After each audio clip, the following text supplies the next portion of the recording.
The large silver ship descended through Earth's atmosphere on a clear spring morning. It moved with a grace that seemed impossible for its size. People across the globe watched on their screens as humanity's first contact with alien life unfolded. Inside, the United Nations reception facility in Geneva, Captain Elaine Morgan straightened her uniform one last time. As head of the Earth Diplomatic Corps, she had trained for this moment. But no training could truly prepare anyone for meeting beings from another world. 2 minutes until they enter, said Lieutenant Greg Peters, checking his tablet. His voice was steady, but Elaine noticed how tightly he gripped the device. Everyone remember your positions, Elaine said to her team. Beside her stood Dr. Amanda Russell, Earth's leading expert in cultural exchange theory, and Major Alan Kent, who represented Earth's Unified Defense Forces. The massive doors at the end of the hall slid open. 3 tall figures entered, their bodies covered in what looked like shifting blue scales. They walked with a fluid motion that reminded Elaine of waves on the ocean. The central figure stood nearly 7 feet tall, with elaborate silver markings across its chest. "Welcome to Earth," Elaine said, bowing slightly as they had been instructed to do by the aliens during earlier communications. "I am Captain Elaine Morgan of the Earth Diplomatic Corps." The tallest alien stepped forward. "I am High Emissary Zell Thorin of the Astrian Confederation. We bring greetings from the 12 systems of our domain." Its voice came through the translation devices with an odd musical quality. The initial greetings went smoothly. The aliens seemed peaceful, their questions mostly about Earth's ecosystem and social structures. But on the second day of talks, the conversation took an unexpected turn. "We would like to request formal audience with your god of war," Zell Thorin said during the morning session. "It is customary in first contact situations to pay respects to each species' divine patrons." Elaine exchanged a quick glance with Dr. Russell. "I'm afraid I don't understand," she said carefully. "We have no god of war." The 3 aliens went completely still. The small lights on their translation devices blinked rapidly. "Perhaps a translation error," said the second alien, who had introduced himself as Science Observer Malkven. "We refer to your primary deity of conflict and battle, the one who guides your military achievements and blesses your warriors. Dr. Russell stepped forward. "Earth has many religions and belief systems, but we don't have universal deities with those specific roles. Most modern Earth societies separate religious beliefs from military and governmental functions." The aliens seemed genuinely disturbed by this information. They spoke rapidly in their own language, their scales changing to deeper shades of blue. "This is not possible," Zell Thorin finally said. "All sentient species have divine patrons. Their essence fuels civilizational advancement. Each species has at minimum a war god, a knowledge bearer, and a life tender." Major Kent spoke up. "Our military doesn't follow any specific deity. We have soldiers of many different faiths, and some who don't believe in any higher powers." "Then how did you survive your Crucible era?" asked the third alien, who had been introduced as Cultural Attaché Rensora. "How did your people develop the will to reach beyond your world without divine guidance?" Dr. Russell tried to explain Earth's complex history of religious diversity, scientific advancement, and the gradual separation of spiritual beliefs from governance and technology. She talked about the Renaissance, the Enlightenment, and the scientific revolution. But with each explanation, the aliens appeared more confused and concerned. Later that evening, Elaine met with her team in the secure conference room of their quarters. "They genuinely believe that gods are real entities that guide civilizations," Dr. Russell said, reviewing her notes. "From what I gather, every species they've encountered has a pantheon of beings they worship, and these aliens believe these entities actually exist and directly influence development. Do they think we're lying?" asked Lieutenant Peters. "Not lying," Dr. Russell replied. "They think we're mistaken or simply unaware. In their worldview, these gods must exist for us to have reached space." Major Kent frowned. "I don't like how fixated they are on war deities. Makes me wonder what kind of civilization builds their identity around conflict." The next morning, the aliens requested a private meeting with only Captain Morgan present. In a small garden room designed for the talks, Zelthorin spoke more directly. "Captain, we have consulted with our ship's archives. There is no record of any species advancing to spaceflight without the guidance of divine patrons." The alien's voice was lower, almost gentle. "Every civilization needs the competitive drive and strategic thinking that a war god instills. Without this influence, species remain passive, unable to push beyond their limits." Elaine considered her words carefully. "Perhaps what you call gods, we understand differently. Humans have always been driven by curiosity, competition, and yes, sometimes conflict. But these come from within us, not from outside entities." Zelthorin studied her face. "You truly believe this? It's not a matter of belief, it's our history." The alien was quiet for a long moment. "If what you say is true, then humans are unique among all known intelligent life. This will be difficult for many in the galactic community to accept." Before Elaine could ask what he meant, Zelthorin stood abruptly. "We must conclude our visit earlier than planned. There are matters we must discuss with the Confederation Council." The aliens departed the next day. As their ship rose from Earth's surface, Zelthorin delivered a final message to the diplomatic team. "Your people are incomplete in ways you do not understand. The others will find this concerning. Prepare yourselves." After the ship disappeared from Earth sensors, President Samantha Wells called an emergency meeting with the diplomatic team and her security advisors. "What did he mean by the others?" the president asked. "I don't know," Elaine admitted. "But I got the distinct impression that we failed some kind of test we didn't know we were taking." Dr. Russell looked troubled. "Or perhaps we passed a test they didn't expect us to pass." Major Kent's expression darkened. "Either way, I think we should increase our alert status."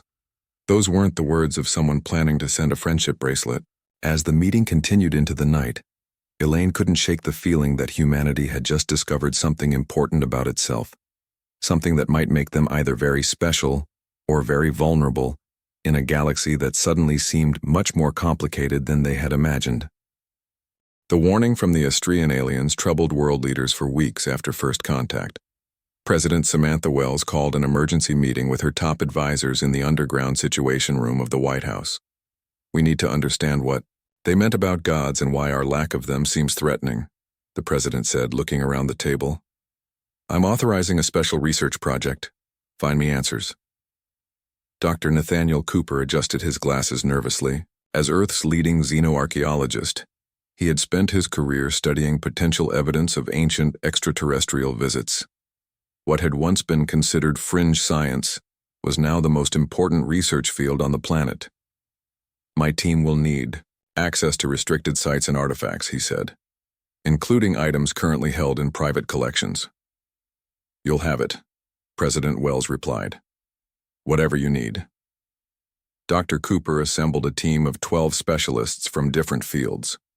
His main assistant was Olivia Diaz, a brilliant young archaeologist who had a gift for seeing patterns others missed.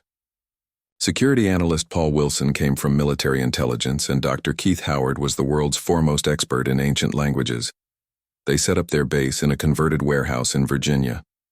The walls soon filled with images, maps, and timelines as they searched for any connection between ancient human religions and the aliens' claims. 3 months passed with little progress. Team members grew frustrated as they chased dead ends. Then one Tuesday morning, Olivia burst into Cooper's office, her eyes wide with excitement. "I found something," she said, dropping a tablet on his desk. "Look at these symbols." Cooper studied the screen. It showed stone carvings from 5 different ancient civilizations: Sumerian, Maya, early Chinese, Egyptian, and an unnamed culture from what was now Finland. "These symbols are nearly identical," Olivia explained, pointing to a recurring pattern. "But these civilizations had no contact with each other. They couldn't have copied from one another." Cooper frowned. "This could just be coincidence. Humans often create similar patterns independently." "That's what I thought too," Olivia said. "But look at this." She swiped to a new image. a close-up of the strange symbols the Astrians had shown during first contact when discussing their own gods. Cooper's mouth fell open. The patterns were unmistakably similar. This suggests the Astrians were right, Olivia said quietly. These symbols might represent beings that once interacted with ancient humans. Over the next few weeks, more evidence emerged.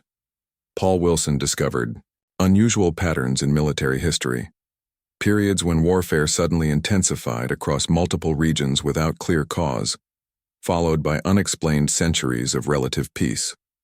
It's like something was turning human aggression up and down like a dial, Wilson explained during a team meeting. The timing doesn't match any natural cycles. Climate change, resource scarcity, population pressure. Something else was happening. Meanwhile, Dr. Howard made his own breakthrough while studying ancient texts. He found references in multiple languages to powerful beings called the Shapers, who demanded blood sacrifice in exchange for victory in battle. One night, as Cooper worked late in his office, Howard rushed in with new translations. "Listen to this," Howard said, reading from his notes. "When the Crimson One's thirst grew too great, our ancestors united against it. What was eternal now sleeps beneath the world's navel, bound by 7 chains of unmaking." Cooper set down his coffee. World's navel? Ancient cultures often referred to sacred centers as the navel of the world, Howard explained. This particular text seems to point to a location in the Mediterranean. They brought their findings to President Wells the next day. She listened without interruption, then asked, "Are you saying ancient humans imprisoned some kind of war god?" "We think so," Cooper replied. "And if we're right, there's a physical location where this entity might still be contained." The president authorized satellite scans of the region Howard had identified. The results were astonishing. Deep underground, hidden beneath layers of rock, was a massive structure unlike anything in archaeological records. "It's too symmetrical to be natural," Cooper explained, showing the president the scans. "And the material doesn't match anything in the surrounding geology. Whatever this is, humans didn't build it, at least not with technology we recognize." "Could it be dangerous?" the president asked. "If what we've translated is correct," Howard said, "this facility contains something our ancestors considered so dangerous they united to imprison it, something they couldn't destroy." A week later, a small, international team prepared to investigate the underground structure. The group included Dr. Cooper, Colonel Frank Rivera, who led the military personnel, geologist Dr. Lauren Harper, and physicist Dr. Eric Johnson. As they descended in a specially designed elevator, Cooper couldn't help but feel they were moving, backward in time, away from the rationality of modern science into a world where gods walked among mortals. The facility they discovered defied everything they thought they knew about ancient human capabilities. Perfect geometric hallways stretched in multiple directions, made from a material that seemed to absorb their flashlight beams. The air inside was cool and dry, despite the structure's age. "This shouldn't be possible," whispered Dr. Harper as she ran her instruments over the walls. "These materials, I can't identify them. And how is this place still powered after thousands of years?" They followed a pulsing blue light to the central chamber. What they found there made even the hardened Colonel Rivera step back in shock.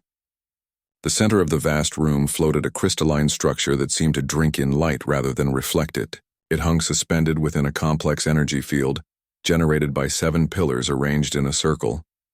As they set up their equipment to study the anomaly, several team members reported hearing whispers and seeing flashes of violent battles in their minds.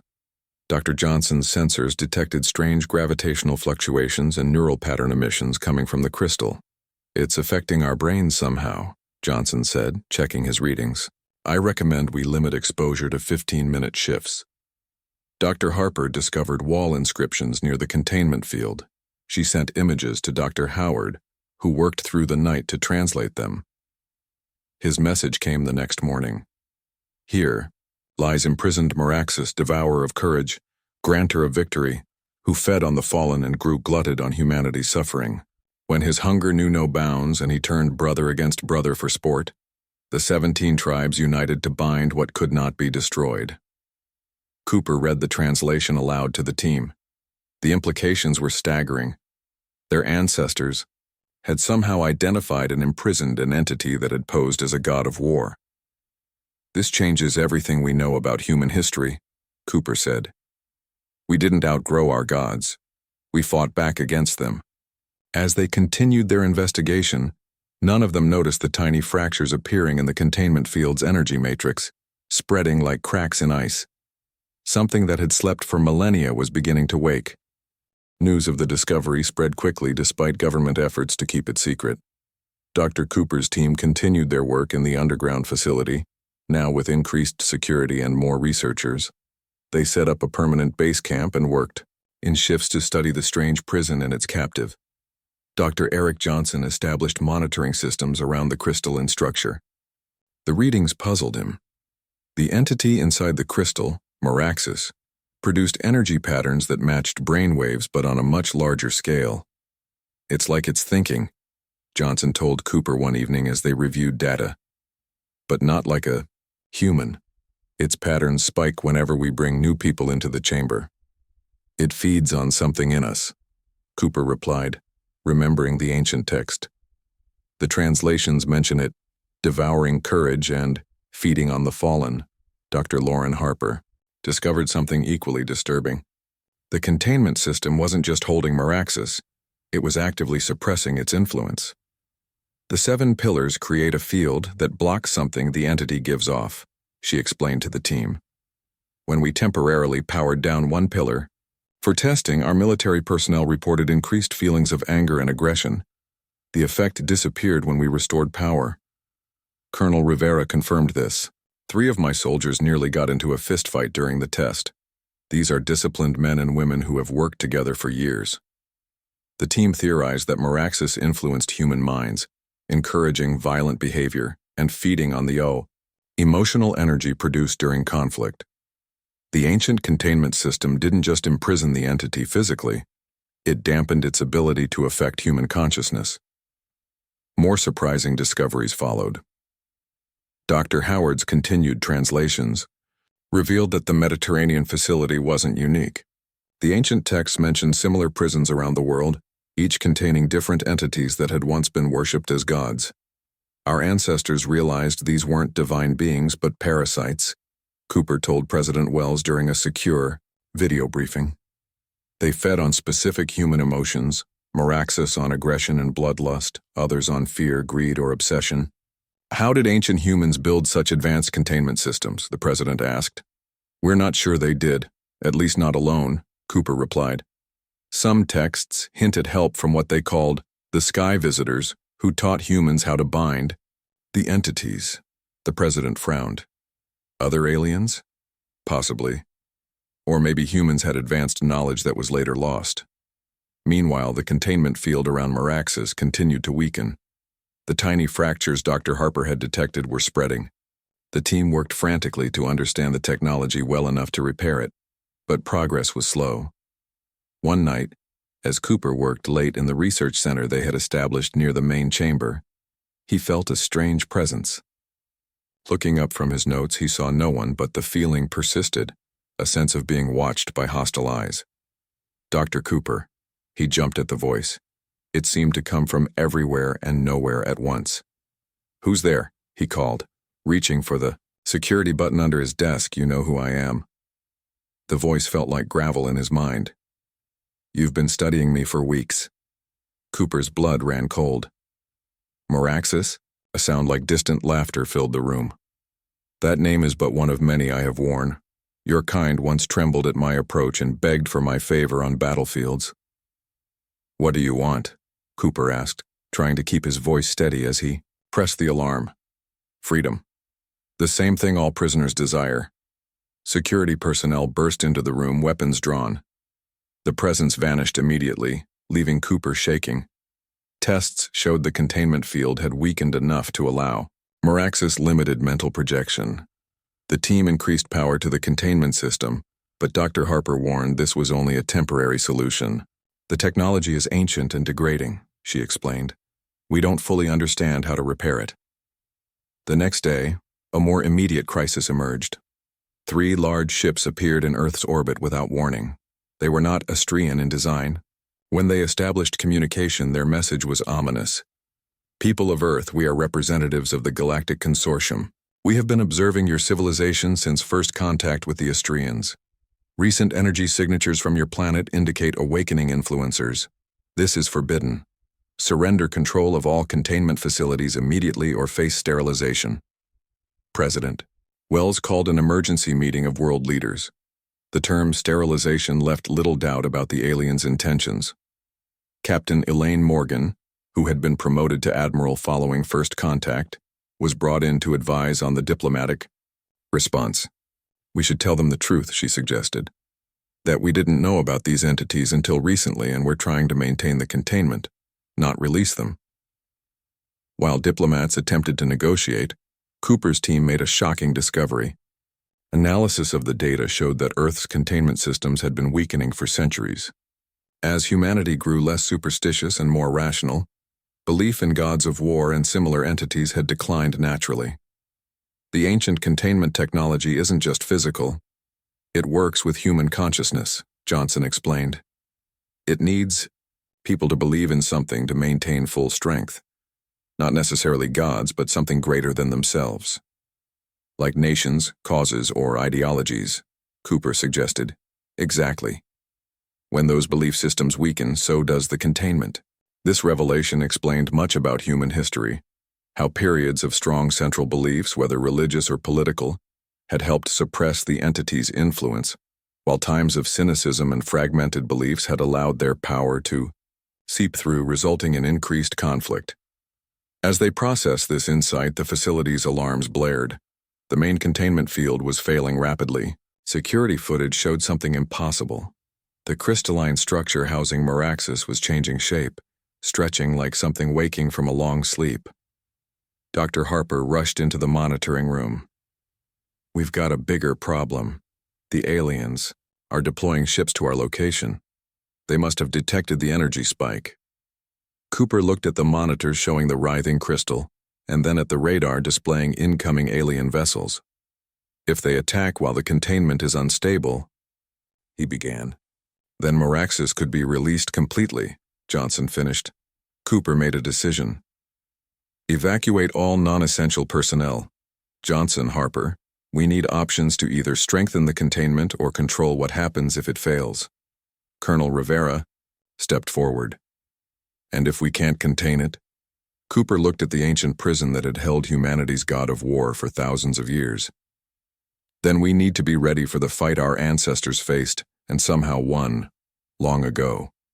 Outside, the first alien ships entered Earth's atmosphere, heading directly for the facility.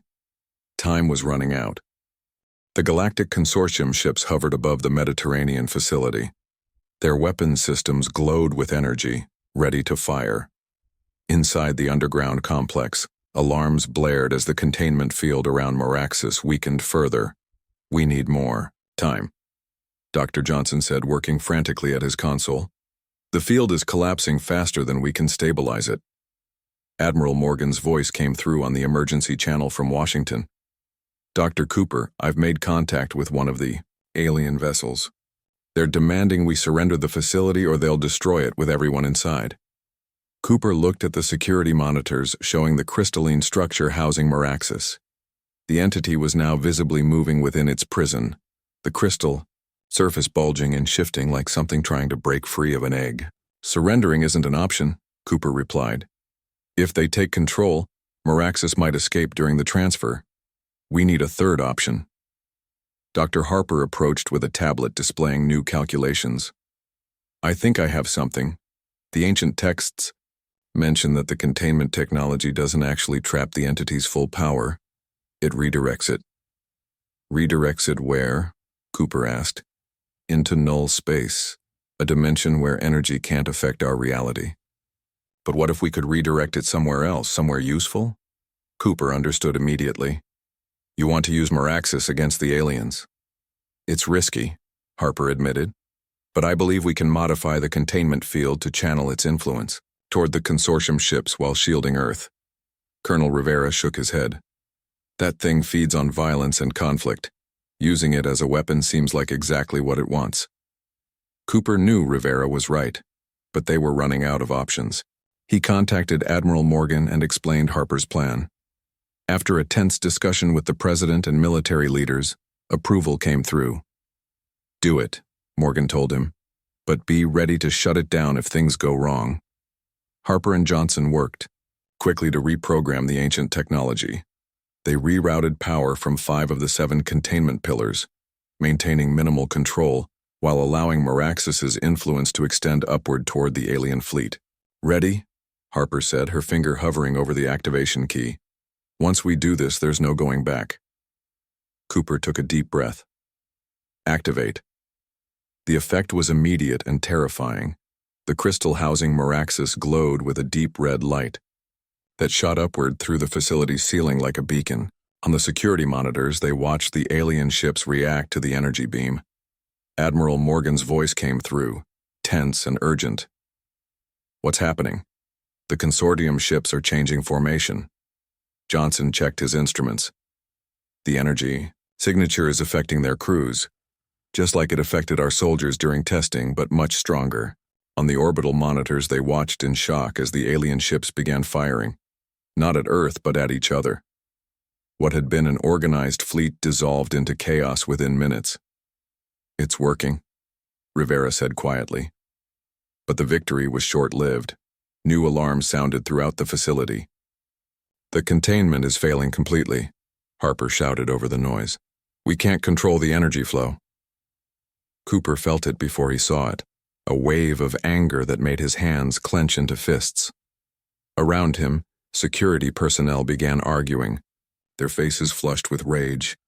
"Meraxis is affecting us," Cooper realized. "Shut it down." Harper and Johnson tried to restore power to the containment field, but it was too late. The crystal prison shattered with a sound like a thunderclap, releasing a cloud of swirling red energy that filled the chamber. "Evacuate," Rivera ordered, but even as he spoke, 2 of his soldiers turned on each other, drawing weapons. The influence spread rapidly.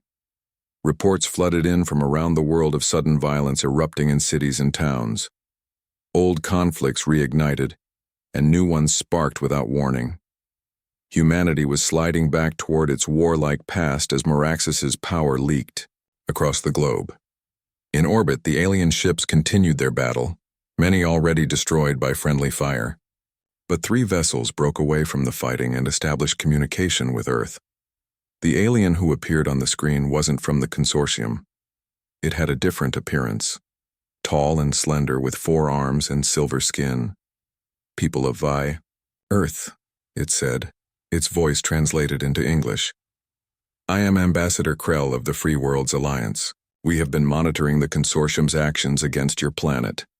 Admiral Morgan, now in direct command of Earth's response, answered cautiously, "Are you here to help or to finish what they started?" "To help if possible," Krell replied. "Our civilization faced the same crisis as yours long ago. We learned to control our influencer rather than destroy it." "Control?" Morgan asked. "How?" "The entities cannot be destroyed, but they can be redirected. Your ancestors understood this. Their containment technology was crude but effective for its time." As they spoke, Cooper and his team struggled to re-establish some control over Meraxis. The entity had no physical form now. It existed as a field of energy that influenced emotions and thoughts. "We need to rebuild the containment," Cooper told Harper and Johnson, "but we don't have thousands of years." Ambassador Krell provided critical information from orbit. The influencers feed on specific emotional energies. When those emotions are denied to them, they weaken. This gave Cooper an idea. If Meraxis feeds on aggression and conflict, what happens if we give it the opposite? Working with the alien, Ambassador's guidance and the knowledge they had gained from studying the ancient technology, Cooper's team developed a new approach. Instead of trying to contain Meraxis completely, they would create a modified field that would transform its energy. "It's like a filter," Harper explained to Admiral Morgan during an emergency briefing. "It won't trap Meraxis, but it will convert its influence from promoting violence to enhancing cooperation." "Is that even possible?" Morgan asked. The ambassador says it is. Their civilization did something similar. The plan required sacrifice. The new containment field would need to be generated from multiple locations around the world. Cities willing to house the technology and endure the psychic strain of proximity to it. To everyone's surprise, dozens of cities volunteered. As violence spread globally, people recognized the threat and rallied to fight it. The ancient war against false gods was being fought again, but this time with modern technology and alien assistance. The first new containment generator was built in Geneva, where humanity had first met the stars. As it activated, the effect was subtle but noticeable. A calming of tensions, a clearing of thoughts, like a fog lifting from people's minds. Cooper watched the readings from the Mediterranean facility, where they had established the control center for the global network. The swirling red energy of Meraxis was being drawn toward the new generators, passing through the transformation fields. "It's working," Johnson said, checking the global monitors. "Violence rates are dropping in areas covered by the field." Cooper nodded, but his expression remained serious. "This is just the beginning. The ambassador says there are more entities like Meraxis out there, the ones our ancestors imprisoned in other facilities around the world." "Then we keep building," Harper said firmly.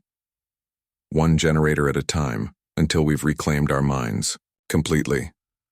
Outside, the sky had cleared as the remaining alien ships withdrew to safer orbits. The battle above Earth had ended, but the war for humanity's future was just beginning. 20 years passed since humanity first confronted Meraxis. The world had changed dramatically. Cities around the globe now housed containment generators, their distinctive silver towers reaching into the sky like modern cathedrals. People called them the guardian communities, and their residents were honored for their service. Dr. Nathaniel Cooper, now with gray in his beard, stood at the window of his office in the International Containment Authority headquarters in Geneva. Below him spread the city that had housed the first new generator. It had grown into a center of learning and cooperation. "Dr. Cooper, they're ready for you," said Olivia Diaz, once his assistant and now the president of the United Earth government. Cooper smiled at how far they had come together. "I still find it hard to believe sometimes," he said as they walked toward the conference room. 20 years ago, we were fighting for survival. Now we're hosting the first Galactic Congress." "President," Diaz nodded. 37 species, all formerly enslaved by the influencers, coming together to build something new. The conference room overlooked Lake Geneva, its windows tinted against the bright spring sunshine. Inside waited representatives from across the galaxy, beings of all shapes, sizes, and compositions. Some breathed air, others water or more exotic substances. All shared one thing in common. They had broken free from the entities that had shaped their development for millennia. Admiral Elaine Morgan, now in her 60s but still straight-backed and commanding, guided Cooper and Diaz to their seats at the main table. "They're ready to begin the memory ceremony," Morgan whispered. "Ambassador Krell suggested we go first." Cooper nodded. The ritual had become an important part of these gatherings, each species sharing the story of how they discovered and overcame their influencers. President Diaz stood to address the assembly. Translator devices hummed softly as her words were converted into dozens of languages. 20 years ago, our species didn't know that we had been manipulated by parasitic entities that posed as gods," she began. "When aliens asked why we lacked a god of war, we didn't understand the question. We had forgotten our own victory." As she spoke, Cooper remembered the challenges they had faced. After establishing the first containment generators, they had discovered 6 more entities around the world, each representing different aspects of human conflict and suffering. Each had required its own containment solution. The technologies provided by the Free Worlds Alliance had been critical to their success. The aliens had taught humans how to modify the containment fields to transform the influencer's energy, rather than simply suppressing it. The entities couldn't be destroyed, but they could be changed. "What began as a crisis became our greatest opportunity," Diaz continued. "As we freed ourselves from the influencer's manipulation, we discovered something our ancestors knew: that humanity is stronger without false gods. The aliens in the room made sounds of agreement, each in their own way. Many had similar stories, discovering that beings they had worshipped for generations were actually parasites feeding on their suffering and conflict. When the formal speeches ended, Cooper found himself speaking with a group of alien scientists. One of them, a gelatinous being from a water world, asked the question Cooper had heard many times before. But how did your ancestors manage to imprison the entities without help? Our records show no contact between Earth and spacefaring civilizations during your ancient period. Cooper smiled. We still don't know for certain. Some evidence suggests we may have had visitors who helped but chose to remain hidden. Other findings indicate that humans might simply have reached a point where enough people recognized the truth and united against the manipulation. Either way, added Admiral Morgan, who had joined the conversation, it speaks to something unique about humans. We question our gods. We demand they serve us, not the other way around. Later that evening, Cooper stood on the observation deck of the UEN Harbinger, Earth's flagship vessel now orbiting the planet. Below him, the blue-green world turned slowly, the silver points of containment generators visible even from space. Ambassador, Krell joined him at the viewport. The alien's silver skin reflected the starlight. Your kind continues to surprise us, Krell said. Most species need centuries to adapt the containment technology. Humans did it in decades.